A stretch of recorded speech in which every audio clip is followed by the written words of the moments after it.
Chapter 33, Ashes and Temples. Breaking news, nation holds its breath as national emergency declared and all air traffic is halted over northern United States and southern Canada. Observers at major air bases report massive mobilization of National Guard forces. No comment from government leads many to assume the worst. Breaking news, North Dakota braces for repeat of alien attack earlier in the month as multiple UFOs are spotted entering the atmosphere. Early predictions on UFO heading shows no population centers as their destination, prompting a declaration of emergency in Canada. Asterisk. 1910, May 22, 2015, Stardust Labs. The door to the Stardust lab shot open and security personnel rushed in like a blue armored flood. Assault rifles swept the lab's testing area before locking onto Matt, Lana, and the subdued intruder. A pair of the soldiers produced zip ties and a head bag to secure the prisoner while another checked on the two guard corpses that the intruder had produced. Lieutenant Harris, Corporal Jenkins, Sergeant Kimbley, one of the security officers, introduced himself as he marched to face the two soldiers. If he noticed Matt's wince at the mention of his new rank, he didn't bring it up. Commander Bradford wants you at the armory now. We'll drop you off while we escort the prisoner to holding, unless there were any injuries. And where are the doctors? We were informed that Moira Volin was also present during the incident. The security sergeant gave Lana a sideways glance as she held an ice pack to the severe bruise on the side of her face. Lana waved her ice pack at the closed door to the habitat. Volin and her team are securing some sensitive materials. And don't worry about me, you should see the other guy. She forced a grin as Kimbley glanced back at the state of the intruder. We know our way to the armory, so. No, ma'am, Kimbley turned back to the pair. The security network has been sabotaged and we're under orders to detain anyone who's in the corridors without an escort until we can confirm the internal security of the base. When the sergeant spotted the now thoroughly trussed prisoner being hauled up into a carrying position, he tapped his headset. Command, Stardust Labs are secure. Harris and Jenkins are unharmed and the prisoner is in custody. ETA is 2 minutes. The hand fell from the headset as Kimbley turned to head towards the exit. Enfield, Irwin, Medvedev.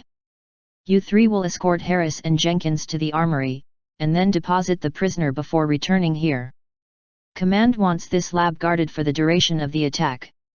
One of the security members mentioned hoisted the prisoner onto his shoulders in a fireman carry while the other two motioned for Harris and Jenkins to follow.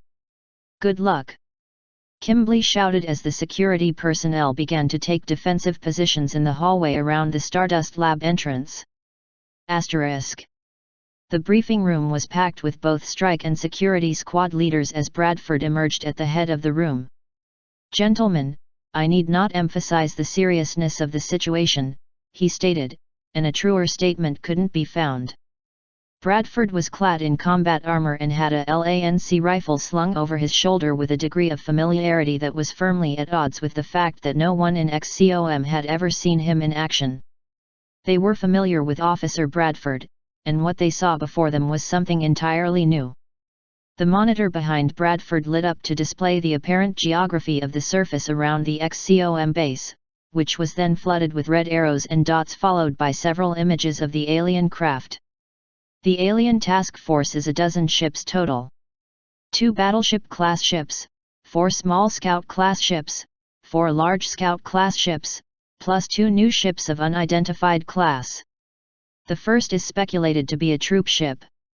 The second appears to be a different class of the scout ships we've previously encountered. Estimated time of engagement is 10 minutes.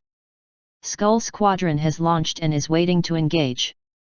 Ghost Squadron is 6 minutes from launch.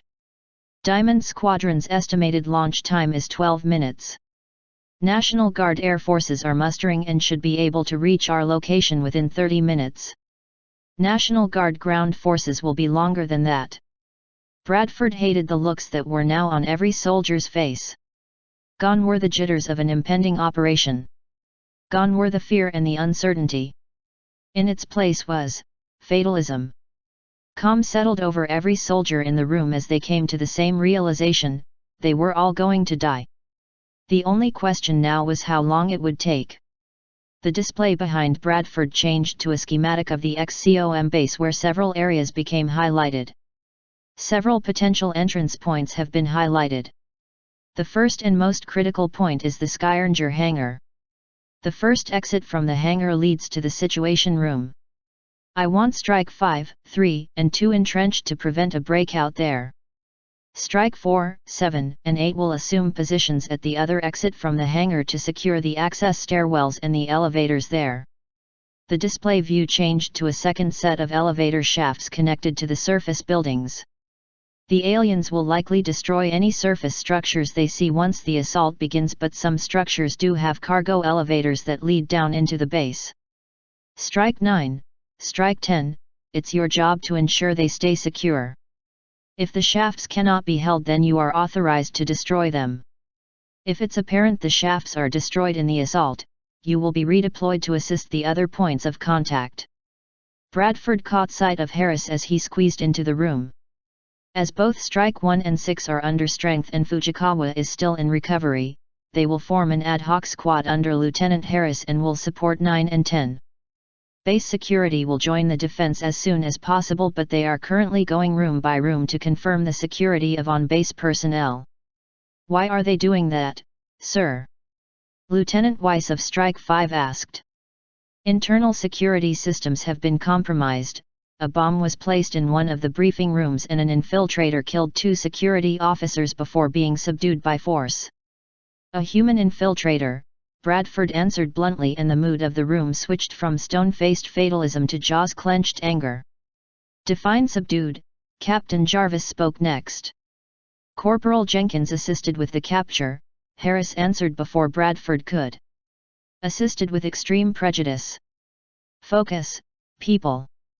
Bradford barked to bring attention back to the front of the room. We now have 8 minutes before contact is made.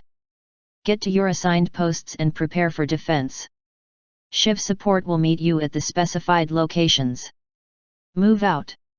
The squad leaders vacated the briefing room and Bradford slipped in behind Weiss as he gathered up Strike 5. The Situation Room had been transformed from the bustling nerve center of the XCOM operation into a well-prepared kill zone with overlapping fields of fire and metal barricades for easy cover for the 24 soldiers. A quartet of heavily armored Shivs were also spaced about the room with their heavy lasers trained on the doors. Bradford found his place at one of the center barricades and made a point of ignoring the looks the soldiers were giving him. Ghost Actual, Command. Launch status. He asked as he brought his LANC rifle up and slid a power pack in place. Command, Ghost Actual. Ghost Squadron is airborne and en route to the rally point. Diamond's crews were ahead of schedule, anticipated launch for them is approximately 3 minutes. Bradford checked his watch. 3 minutes, that gets them in the air just under the gun. He checked the timer before scratching his chin and looking about the room. Soldiers checked and rechecked their weapons and gear to resist the urge to watch their own timers, and more than a few had laid out their spare ammunition or other pieces of miscellaneous equipment for easy access. Command, Engineering, Shen's voice spoke through Bradford's headset. Shiv deployment is complete, and all deployed Shivs have been upgraded with heavy-duty RO-AIA's shields. They should be able to withstand significantly greater degrees of punishment than the Mark I Shiv.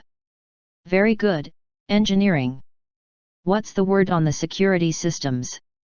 Unknown at this point, Commander, the engineer's tone turned apologetic. It might be safe to assume that the invaders will make contact before internal security is restored. Command, Diamond Actual. We are airborne and en route to the rally point. Understood, Diamond. You are free to engage with Ghost and Skull as soon as you link up. Target priorities are the troop carrier and the battleships. If they cannot be destroyed, then delay them at all costs until reinforcements arrive. Good luck, Diamond. Command out. Bradford gave another glance at the timer on his wrist. 30 seconds, in theory, it's now or never, he thought as his hand hesitated over the suppressor around his wrist.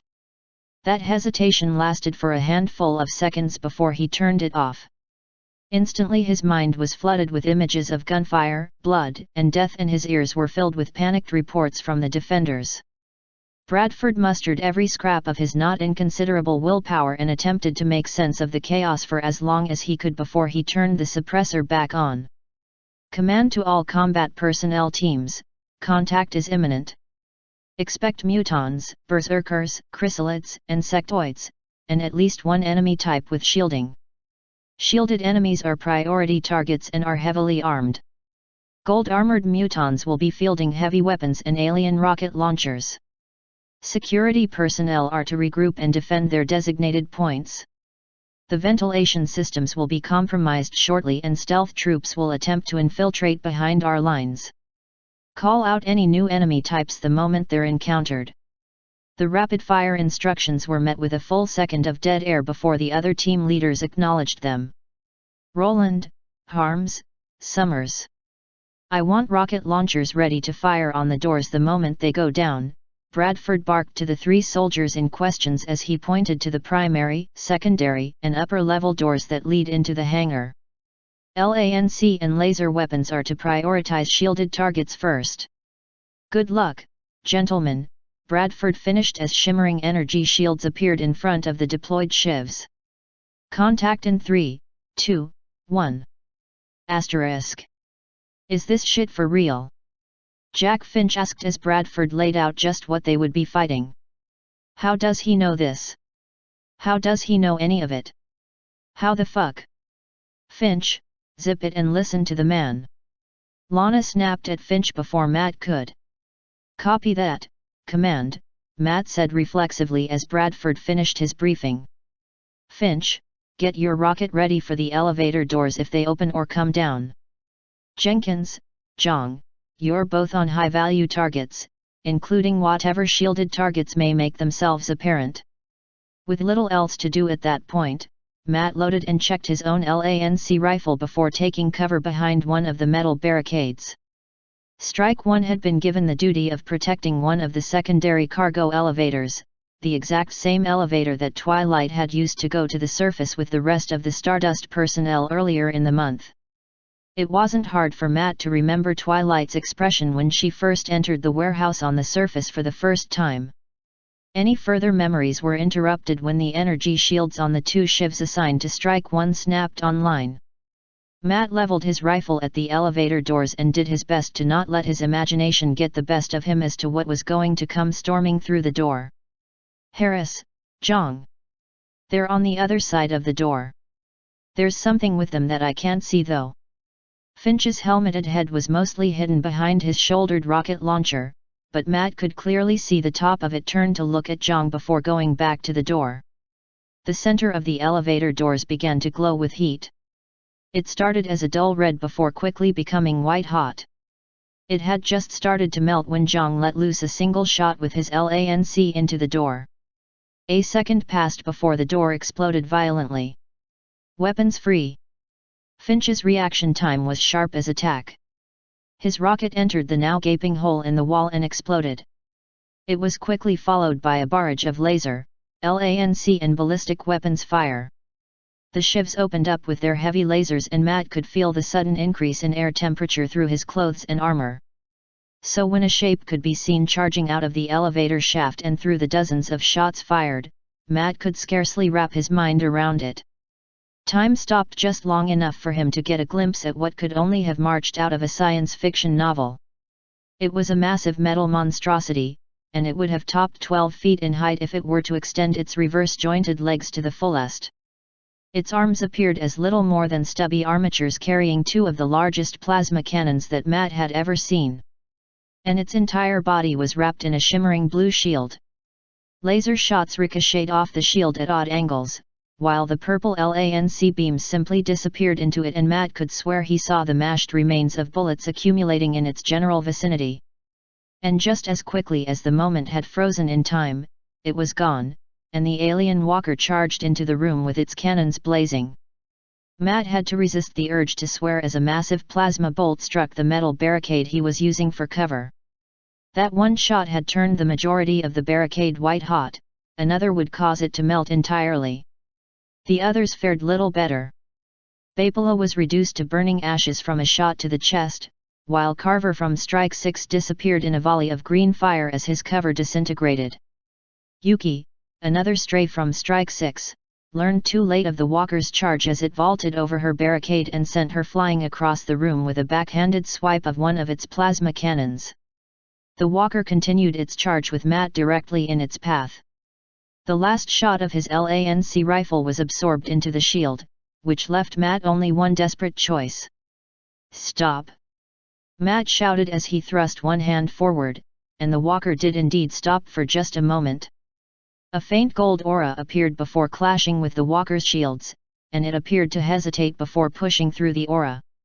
One of the plasma cannons rose to swat Matt aside just as easily as it had Yuki, but the blow never came. Both Shiv turrets had tracked the walker as it charged, but one rotated on its tracks and sped up to ram it. What the impromptu attack lacked in elegance it more than made up for in effectiveness, as the Shiv's heavy chassis connected with the walker's legs and knocked it off its feet. The walker slammed into the wall as it fell, and before it could rise the Shiv had pinned it in place. The heavy laser turret panned down and unloaded at point-blank range. The walker struggled against the dead weight pinning it against the wall, but the shield fell, and the lasers began to strike home. Command, Strike 1. Shielded enemy contacts are mechanized. Sectoids. Mechtoids, Matt reported as the Shiv backed away from the now thoroughly mangled mechanical body and no less mangled sectoid pilot. Once confident the mechtoid was well and truly dead, he turned to the elevator shaft and his jaw dropped. While the mechtoid had survived the barrage due to whatever technology had powered its shield, but the others in the shaft hadn't fared as well. At least 2 gold-armored mutons were in bloody heaps, while the rest of the shaft was littered with the scorched remains of at least a half-dozen chrysalids. One of the gold ones was preparing a rocket, I think, Zhang provided as he reloaded his LANC rifle. I shot the launcher through the door. Before any other discussion could be had, Bradford cut in through the radio. Strike 1, Command. Disable or destroy the elevator shaft and proceed to B3F East Corridor immediately. The enemy's primary objective is located there and we cannot let them acquire it. The sounds of gunfire and explosions in the background weren't nearly as alarming as the orders that were given. What about? Strike 9 is Kia, Strike 10 has detonated their elevator shaft and retreated back to the barracks. You need to get to B3F now, Lieutenant. The aliens want what's there and if they get it there's nothing that will stop them from shelling the base. Get there now. Carlock, Blake, Finch, Burns. Do what you can to disable the shaft then head to B3F East. Jenkins, Zhang, Romalov, on me. Matt ordered quickly before turning and running to one of the access staircases at full tilt. Asterisk. The night had been going so well. Most of Twilight's human friends had gotten together to watch a movie, and her disappointment at having Charles leave so early due to his work was quickly overwhelmed as she realized just what the movie was about. Twilight had reacted uncomfortably when the Dursleys had shown their neglect of Harry, but Lana gave her a chipper smile and said that not all human families were like what was shown in the movie. She had also had trouble watching the Dursleys break down from the torrent of mail that had been sent to Harry, but also because she saw just a little bit of her own irrationality in some of their behavior. The depiction of the Hogwarts train in the book was nothing compared to seeing it in motion. She had been expecting something akin to the trains she was familiar with from Equestria. While both were steam engines, the colors and styles of both the engine and the train cars were dark and earthy colors which gave it, and by extension the trip to the school, far greater presence in Twilight's mind than the brightly colored train that ran between Ponyville and Canterlot. Hogwarts itself looked dark and ominous enough to give Twilight uncomfortable memories of her face-to-face confrontation with Nightmare Moon, but that was quickly dispelled once the inside was shown. It was simply amazing. Amazing, that was the only word she could use to describe the movie as it unfolded. Sure, Twilight had problems with the fact that some parts were removed and certain dialogue was truncated, but those problems were insignificant in comparison to the wonder the movie gave her. She had asked at least a dozen times how something was done without magic before Joel had paused the movie to attempt to explain how it was done with computers. That wonder had been replaced with a small degree of horror when she laid eyes upon the scene with the slain unicorn, and it only grew when he who must not be named made his appearance and met his subsequent demise. In the context of the book she understood that both he and the man that had been carrying him were both irredeemably evil and would likely never reform themselves, but death. Twilight had pushed those concerns aside to finish watching the movie, when the door had opened and everything had happened at once, and no matter how much she tried she couldn't sort out exactly what had happened. A human she had never seen had entered the lab behind Moira. His smile was warm and welcoming even as he pointed something directly at Twilight. A bang loud enough to hurt Twilight's ears filled the room shortly before Lana upended the table and hurled it at the door. The table was wider than the door frame and collided with it, but it provided less than a moment's hindrance as Lana had practically flown through the table at the man. When the man had struck Lana and she fell, Twilight had started to rise to do something to help, but she froze when she saw Lana's face. Twilight had been so used to her smiles and teasing and the pinkie pie quality of her eyes. What she saw on Lana's face as she struggled to get back up was an emotion Twilight could not comprehend or describe. In less than 10 seconds, Lana had turned and pummeled the man who had struck her.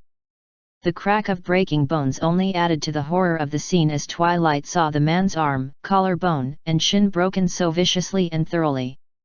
As Lana pinned the man to the ground beneath her, Twilight caught sight of two other humans lying in the lab. Both wore the uniforms that she had seen both Matt and Lana wearing on other occasions, and both were clearly dead. Matt? Twilight asked as she tried to process just what she was seeing. Matt can explain this.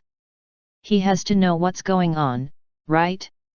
She tore her eyes from the bodies to give a pleading look to her friend, but her apprehension grew when she saw the same emotion on his face as Lana's. It was for just a moment, but it was there. The injured human had screamed something at her, but whatever he had said was lost to Twilight as she again tried to make the pieces fit in the scene she now found herself. The dull thunk of the man's head hitting the floor jarred Twilight, and that look on Lana's face further added to the disconnect that the unicorn was feeling. How did things turn out like this? Where's Lana's smile? Where's Matt's confident smirk? And what is Moira doing? Twilight asked herself as Moira kicked the prone human in the face before being dragged back into the habitat by Matt. Matt. He's hurt really bad. Twilight started to say, but she was cut off when he turned to face her. Twilight, that man was going to kill us all, Matt snapped as he released Valen. I know you don't like seeing people hurt, but it was either him or us, and both Lana and I would do it again if it meant protecting our friends. Please, just stay there with the doctors and we'll handle this. I promise I'll be back. And with that he turned and walked out of the habitat, but not before clearing the debris of the destroyed table from the doorway. Who are these people and what did they do with my friends? Twilight asked herself. For several moments she did nothing but sit and try to put the pieces together. Matt and Lana had been good friends, though Lana's teasing made things difficult and Matt's intentions towards her brought a whole heap of stress she never knew she had to deal with. But both of them were good people, good friends. They were nice. Nice people weren't capable of hurting others so badly, right? But Matt and Lana had, and Moira had attacked him while he was restrained. None of her friends back home had done anything like that, and even with all her time in Canterlot she had never seen that look on any guard's face. Twilight. The question nearly caused her to jump with surprise. Kim was now sitting on the bed beside Twilight with a sincerely concerned look on her face, and it took every ounce of the unicorn's willpower to resist the urge to break down on the spot. How could they do that? They always seemed so nice and friendly, but they hurt that man without hesitating for a second. Twilight blurted after several long moments. They just attacked him. I know he attacked first, but it all happened so suddenly. Kim sat and listened as Twilight unloaded all of the problems and questions she had onto the doctor before finally replying. I'm afraid I don't know the psychology of it. Frank would be better able to give you an answer on that, but I think I know the answer. Soldiers like Matt and Lana have to make split-second decisions for their jobs. Any hesitation might cost someone their life. As to how they act around you normally, I can guarantee you that's how they really are. What you saw just now was a disconnect of sorts. When they do what they have to do for their jobs, they have to separate themselves from it. If they didn't, well, I imagine it would get to them over time. It gets to everyone eventually. The image of shining armor came to Twilight as Kim explained. Could Shining have been hiding something like that inside him? He's always been my BBBFF. But I didn't see him for nearly 2 years after I moved to Ponyville, and he never said what he did with the guard while we were apart. Twilight absently hopped off her bed and made her way over to the desk. She plucked the picture of her brother off the wall and stared at it. Were you hiding that look from me, Shining? Did you not want to scare me? Did you ever have to kill anyone? Well, I don't know about any of you, but I'm thirsty. I know there's some water in the other room. Who wants some? Joel asked with forced joviality as he headed to the habitat's entrance. Dr. Mills, Moira spoke her first words since Matt had left her in his chair. My tablet is at my workstation in the lab. Could you please retrieve it for me when you return? As she asked the question, Moira rose from her chair to stand beside Twilight. After a moment's hesitation, she crouched down to meet Twilight eye to eye, and she smiled.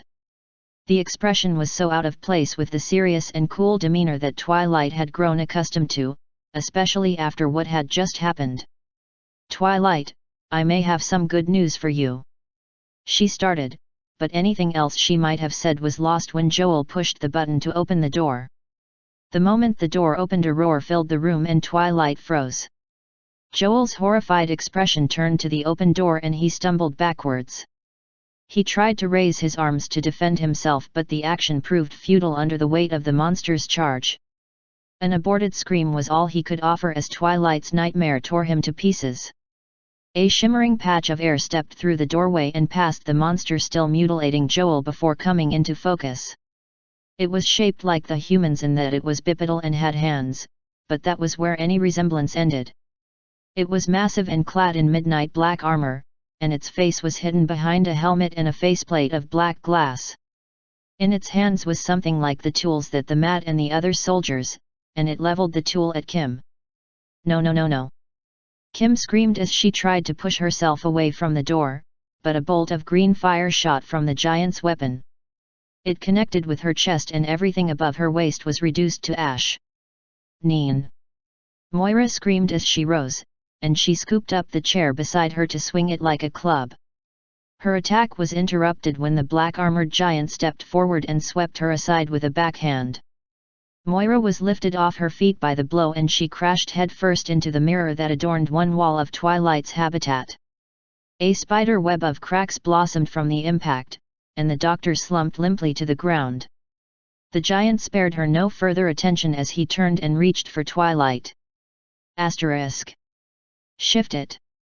Matt shouted as he dashed down the staircase and entered one of the side B3F corridors. Throwing caution to the wind, he sprinted down the side corridor and rounded the corner to catch sight of the main B3F corridor. The entrance to the Stardust lab was a charnel pit. Even from a distance Matt could tell there weren't any survivors, and with the lab's door ripped out of its frame and lying amongst the bodies, there was no doubt as to where the aliens were. Before Matt could get any further, a massive spike of pain drove down into his skull and caused him to trip and fall, and the clatter of armor and weapons behind told that the soldiers behind him had suffered similar fates. A scream echoed down the corridor, and for a brief moment Matt thought it was his own. He ripped the helmet off of his head and brought his left hand up to his temple before staggering back to his feet. The scream hadn't been his, but he could feel the pain, despair, frustration in it, and rage. Matt staggered back to his feet and raised his rifle towards the direction of Stardust as he approached the doorway. He caught Lana, Zhang, and Romalov out of the corner of his eye before he rounded the corner and entered the lab and stormed into the habitat. Mother of God, Lana stated breathily as they caught sight of what remained of Kim and Joel, and Valen's battered body beneath the mirror. Command, Strike 1. Hostiles have breached the Stardust lab. Kim Ngo, Joel Mills, and Moira Valen are all Kia. Primary objective is gone, Matt reported harshly as he walked towards the farthest corner of the room. A long moment of silence passed before Bradford responded. Copy, Strike 1. Begin sweeping the level and reacquire the objective.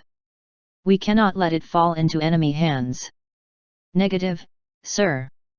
The aliens do not have the objective, Matt said as he turned away from the far corner of the habitat and the hoof marks that appeared to be melted into the floor. Instead his gaze turned to the mutant and chrysalid that still occupied the room after being turned into stone. The objective is loose, and God have mercy on anyone that gets in her way. He was just about to turn and exit the lab when a hand grasped his ankle. Fucking shit. Matt spat as he leapt back and brought his LANC to cover Valen's body, only to see her bloody face looking up at him. Command, Moira Valen survived the attack but appears to be in critical condition. We need medical here immediately. Just as Matt crouched down to try and help Valen, a report from another squad leapt into his ear. Command, Sector 2. New enemy type, Unicorn. Ballistic weapons are not effective. I say again. Asterisk. When asked what had happened later, Twilight could honestly say she had no memory beyond a few brief words her friends had said to her, and a single thought. It was either him or us. It could have been me, it could have been my friends. Or I could choose for it to be him. Any hesitation might cost someone their life. Twilight had hesitated. She had let her fear prevent her from acting, and because of that her friends had died. They had died because of her. She may not have directly caused their deaths, but she had the power to save them. But she hadn't. It would not happen again. She was going to stop them all. It was not a promise, because promises could be broken. It was not a prediction, because predictions could be wrong. It was a statement of intent, and Twilight would make that intent manifest upon the world. Gone was the socially awkward magical scholar. Gone was the nervous and lost little girl. In her place was a nexus of magical power that now had only one reason for existing. She had failed her friends, and she wasn't going to fail any others. She was going to stop them all. Asterisk. The crack of displaced air was the only warning that Security 2 had that they had been flanked. Lieutenant Joe Martinez was the first to lay eyes upon the new threat. Unlike all the previous aliens that XCOM had encountered, with their plasma weapons and heavy armor, this enemy appeared nothing more than a quadrupedal shadow with a horn sprouting from its forehead wrapped in lavender flames, and it was advancing calmly on Secretary 2's position. We're flanked. Unicorn. Joe shouted as he brought his assault rifle around to fire, but in a flash and crack, it vanished, only to reappear in the midst of the pack of sectoids that the security team had been previously engaging. A wave of purple energy pulsed from the unicorn and the sectoids were petrified where they stood. Command, Sector 2. Martinez shouted into the comms as he opened fire on the unicorn, and the rest of the team joined him. Chips and pock marks appeared on the sectoid statues, and a few bullets were on target but simply evaporated the moment they reached the lavender flames around the unicorn. New enemy type, Unicorn. Ballistic weapons are not effective. I say again. It registered the attack and turned its glowing eyes on the security team before sweeping downward and the unicorn vanishing in a flash of light. Recovered security footage revealed the unicorn's destination as one level lower and on the other side of the base. A pack of chrysalids were in the process of trying to force open a ventilation shaft when they caught sight of the newcomer. They barely had a moment to start charging before they too were turned to stone. Security Team 3 and the walking wounded from medical spotted the unicorn next. The soldiers had just ducked for cover as a golden armored mutant fired the equivalent of a rocket towards their position. The glowing green projectile zipped down the corridor and detonated directly above the defenders, but the explosion was quickly surrounded and snuffed out by flickering purple flames. The telltale crack of teleportation could be heard as the unicorn appeared beside the mutant and reduced him to statuary. Captain Fujikawa is recorded as repeatedly giving the order to security personnel not engage the unicorn before it teleported away. The tail elements of Strike 1 encountered the unicorn next as they attempted to link up with their lead elements before being pinned down by invaders. 3 mutons were instantly petrified, but the shielded mechtoid appeared to be unaffected. It let loose a barrage of plasma at the unicorn as it charged. The unicorn turned its head like a turret acquiring a target, and the vault door to containment flew at it as though the reinforced concrete and steel walls it had rested in were little more than wet cardboard. Both the door and the mechtoid flew through 4 interior walls before colliding with the bedrock around the base's outer wall. Similar reports from a dozen other locations from around the base were reported before the unicorn encountered leading elements of Strike 1 in the Skyranger hangar. *. Twilight. The word reached her ears, and it sounded familiar. The voice sounded familiar too, and brought up comforting and happy memories. Twilight. Again the word was heard, no, not a word, a name. Her name. Her name was Twilight. And his name was Matt, Twilight said, and the power she had been channeling faded. Her horn ached, her brain ached and her entire body felt as though it had been through a marathon. She caught sight of Matt, and for just a moment she forgot how she had gotten to her current location. Matt. Twilight sobbed as a sudden wave of despair hit her, and she didn't know why. What was she forgetting? Bloody claws. Ashes on a bed. Blood dripping down a cracked mirror. Matt, tears flowed freely down Twilight's face as she remembered. They killed everyone. The power she had channeled came back to the surface and she was once again engulfed in lavender flames. The tears instantly evaporated from her now glowing eyes, and she turned to look up at the open doors above her. I will not let them hurt anyone else. I will not. Twilight teleported directly upwards and into the sky as she surveyed the chaos around her. Human flying machines tried valiantly to assault the formation of alien ships, but were driven off again and again by waves of green fire. Another group of human flying machines was attempting a massed attack from the opposite direction and was suffering greatly for their efforts. One of the alien ships had landed, and swarms of aliens were marching out and towards the burning surface buildings and the gaping doorway that Twilight had just teleported through.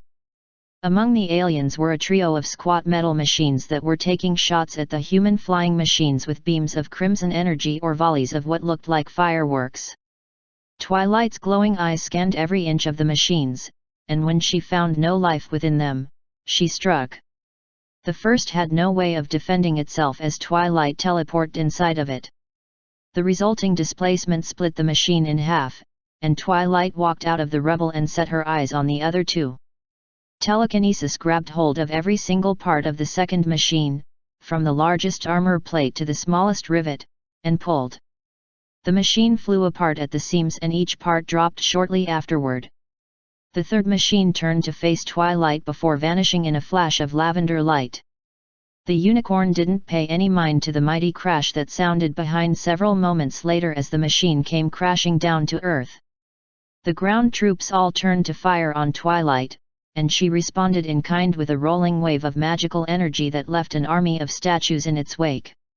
She was nearly ready to search for new targets when one of the alien ships fired on her. The ship-class plasma blast struck Twilight dead on and was dispersed by her lavender flames, but the heat had managed to partially penetrate the defense and catch her attention. Go away! Lavender energy enveloped the entire UFO and sent it flying out of formation to collide dead center with the first of the massive ships hovering in the sky. It passed cleanly through and clipped the forward section of the next ship in formation before disappearing over the horizon.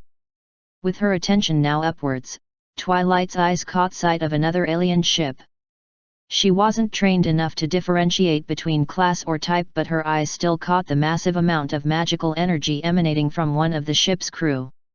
The magic was both flowing to the crew member in question from some distant location as well as filtering downward to all the aliens Twilight had not yet petrified.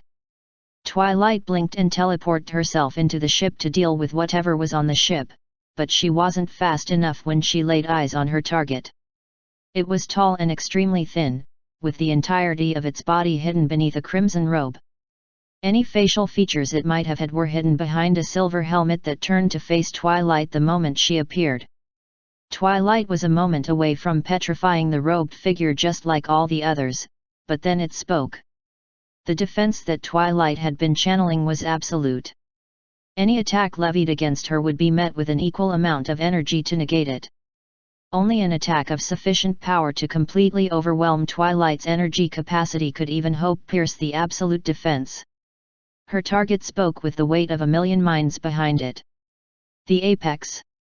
Twilight screamed as she felt her mind being overwhelmed by those two simple words. Her defenses flickered and died, and she had to struggle to stay on her hooves. Her struggles were in vain and she collapsed. The gift in this one surpasses all others. Yes, it will succeed where we failed. Twilight tried desperately to stand, or to retreat, or use her magic or even kick at the robed thing before her as it approached. She felt it in her mind, observing every moment of her life and dissecting each one in painfully slow sequence. 4 arms emerged from beneath its robe and began to reach for her. Ascendance will sue, the voices in Twilight's head cut off instantly as a beam of purple light shot through the ship's floor and landed dead center in the alien's helmet before passing out the backside and into the ship's ceiling. With the voices and pressure now out of her mind, Twilight was able to muster enough energy to teleport one last time. It wasn't her best teleport, and she ended up falling a dozen feet through the air to the ground. She struggled to her hooves as she saw Matt and several others rushing towards her. Twilight tried to call out his name, but her voice was gone, so she settled on running to meet him. Her body and horn ached from the strain of everything that had happened and simply begged to lie down and rest, but she continued her run. Bang! A look of horror appeared on Matt's face before he raised his weapon to point at something off to Twilight's left. Drop it! Drop your fucking weapon or you're dead! He screamed, and the others behind Matt raised their weapons and pointed them in the same direction. Twilight turned to see another human standing behind her and to her left. His uniform was different from anything she had seen yet, with an olive-green bodysuit and a harness around his torso that was covered with straps and pouches and a curious patch that had the title, 132D Fighter Wing. In his hands was a weapon similar to what she had seen nearly used on her back in the Stardust lab, and a trail of smoke was coming from the barrel. What was most striking was the look of fear on his face. Not of Matt or any of the others. Fear of her. Twilight opened her mouth to speak, but a burning pain in her side stopped her. Am I? Oh. Twilight thought. Her perspective suddenly turned sideways and she collapsed to the ground. Her vision swam as she saw Zhang and Lana disarm the new human, who still seemed in a state of shock at what he had done. And despite what he had done, Twilight couldn't blame him. She still remembered what Charles told her. When we are afraid, we lash out at the cause. Operation Ashes and Temples, complete.